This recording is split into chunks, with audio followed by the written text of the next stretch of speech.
What's up, motorheads, and welcome back to Gearbox Pizza. So you're finally doing it. You worked hard, or you invested well, or I don't know, maybe you married well, whatever. Not my business. But you're finally pulling the trigger on that new 911, and good for you, man, or woman. Anyway, buckle up and ride along as we spec out and build the 911 that we consider, well, to kind of be that middle bowl of porridge, aka just the sweetest of sweet spots. As tempting as it might be for me to just sit here and wax poetic for a half hour on the long and storied history of the 911, this really isn't that video. Look, you're here on YouTube watching a video on the 911.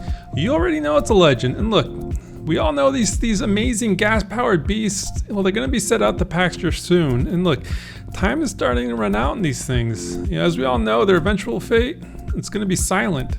And we know it's unavoidable. I mean, the relentless march of technology, well, it's going to make these gas cars into this kind of dirty relic of the past. But, and I don't know about you, but the fellas here at Gearbox Pizza, well, we're not exactly ready to live in a world that's robbed of the symphony that some of these special internal combustion engines produce, especially those high-revving flat six with that upgraded exhaust. So first things first, there's a literal smorgasbord of different 911s to choose from. And get this, and I'm not exaggerating, there are 21 different trims to choose from. Yes, 21. And that's not exactly including some of the special kind of one-off versions, right? So you've got the hardtop, you got the convertible, and if you really can't make up your mind, well, there's a Targa to choose from. And there is a very significant range in price here.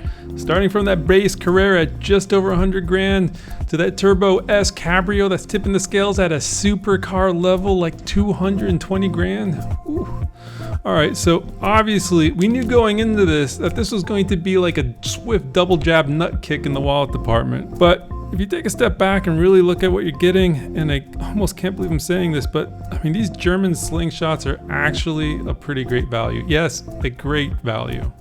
All right, so hear me out. The GT3, well, I mean, it's basically the track car. I mean, like it or not, this is the top choice for most racing car drivers, and it's just been like that for just, I don't know, a little over 1,000 years or so. The 911 Turbo S, well, that can just about crush everything at the drag strip. That's not some crazy, I don't know, multi-thousand horsepower electric freak of a thing. What's up, Croatia? I see you. I see you in your iMac. I see you. Okay, so those are the top trim and the megabuck versions, right? But even the quote-unquote regular ones are kind of amazing performers. And look, let's not forget, and this is kind of a big deal, this is actually a very, very solid everyday driver. I mean, look, there's nothing else out there that can really check all these boxes. I mean, there's maybe a few others, but I mean, this one's kind of the best. It just sort of is, and you're most likely going to lose any argument you might have stating otherwise. All right, so where do we start? Well, let's pretend that you're, well, how do I put this? I don't know, like regular rich and not like stupid I'm a Kardashian rich. So let's be a little reasonable, and we're not going to totally cheap out here. So we'll skip past the entry like 379 horsepower Carrera, as fine as it is and as happy as any regular fella would be to call one of these things home. I mean, what can I say? We're feeling a little cute and we're feeling a little special, so we're gonna step it up a touch. Next up is that Carrera S with a starting price of just over 117 grand.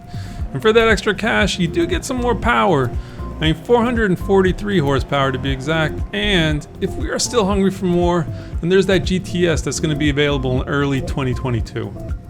Anyhow, the GTS, well, you know, it comes with a $20,000 premium over the Carrera S, but you do get some more power for that cash. I mean, 473 horsepower in fact. So, look, a couple points here. The extra power with the GTS, well, it doesn't really translate into a ton more performance. And that's basically in part because the Carrera S is already like really, really good. For example, the Carrera S with that PDK, well, it hits 60 in 3.3 seconds, while that GTS is in there at 3.2 seconds. And the top speed, yeah, I mean, it's basically the same, right?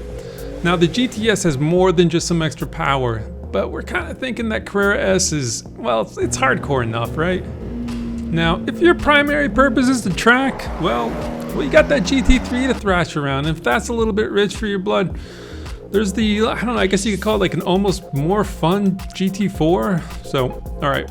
So the last point that's got us choosing the Carrera S is that, man, we would sure like a little cash left over to option this thing up a bit. I mean, we all know how quickly those options can add up. So starting with that S gives us a little bit more cushion to spec this thing out just right. All right, so let's get into it and build this thing. So look, we're not going to go through like all 27,000 options. I mean, no one's interested in an 11-hour in-depth option-rich 911 video, right? Well, look, if you are, let me know in the comments because I don't give a crap. I'll put one together. Anyway, first up, let's pick some paint. So there's no shortage of options here, which is great. Look, you've got 4 no-cost standard options, which are all pretty solid. I mean, look at this guard's red. It's just, you know, it's just classic. And honestly, I would not blame you for just going with it, right? Next up, we got a whole bunch of metallic color options that are all gonna cost you a relatively reasonable $840. So a lot of good stuff there. Then we've got these special color options at about, damn, 3,300 bucks. Ooh, hey, that Python green, that's pretty rad. And oh, check out this chalk, that's cool. Anyway, for the money, I think we're just gonna roll with that classic like GT silver metallic. I mean, it's just nice. It's all Porsche. Just, you can't go wrong. All right, so moving on to the wheels, we've got 5 options and they're all the same size with 20s up front, 21s in the back. So this basically comes down to style and style alone. So the base Carrera S wheels, I mean, they're nice, I guess, but we're building out our like almost dream car and nice, well, it's just not gonna cut it here. You can also get those turbo wheels, but like, I don't know, those are just so iconic with the turbo. But the RS Spider design wheels, look, those babies are cool. And like, I'm talking like Rolling Stone's summer of 1966 cool. I mean, especially with that silver paint. Now, look, I get we're spending another 2,500 bucks on wheels that are the same size as the standard wheels, but just, oh man, the way these things look, I mean, they're just too good to pass up. I mean, I'm just like actually kind of in love with these things. All right, so let's check out these seats. So you basically got 2 options here. You got the regular sports seats, which are standard, but you can upgrade those to the Sports Seats Plus, which give you some extra lateral support, you know, for the twisties. And look, you're gonna be spending a lot of time sitting on these things, so no problem throwing around a little cash for an upgrade here. Look, these seats are actually only a $440 upgrade, assuming you skip that crazy 14 or 18 way powered upgrade with the memory package. Honestly, I think we can just skip all that. I mean, look, here's the thing. Once you got your seat all dialed in and feeling just nice, I mean, how often are you really making adjustments? And another thing, how often you let other people drive your car? I mean, I can tell you this much, ain't nobody driving my 911. I'll get those seats dialed in on hour 1, day 1, and that's that. And so look, let's just save a little cash and just skip this. All right, so let's move on to the interior, and damn, Porsche, look at all them options. So there's nothing wrong with the standard no-cost options here if you want to go that route. I mean, they're plenty good, and if you're looking to keep things relatively simple color-wise, then yeah, no problem here. But we're gonna do something a little special here. So I'm not exactly sure why, but I'm kind of a sucker for that GT silver paint with a red interior. So we're gonna go for it. We're gonna go get this Bordeaux red with that chalk stitching. Look, I know it's not cheap, comes in at 3,800 bucks, but man, just look how awesome this thing looks. I mean, tell me this just is, like, doesn't scream classic Porsche. All right, so remember when we decided to go with the Carrera S instead of the GTS? Well, this is why. We're looking at packages and we're about to drop some serious dough here. First up is that premium package coming in at 5,300 bucks, and for that hard-earned extra cash, we do get some nice goodies. You get the upgraded headlights and sound system. You also get those ventilated seats and, you know, a few other things that you just kind of expect at a $100,000 plus price point. So we're going for it, pulling the trigger. Next up, and the only other package we need, is that sports package, but not the regular one.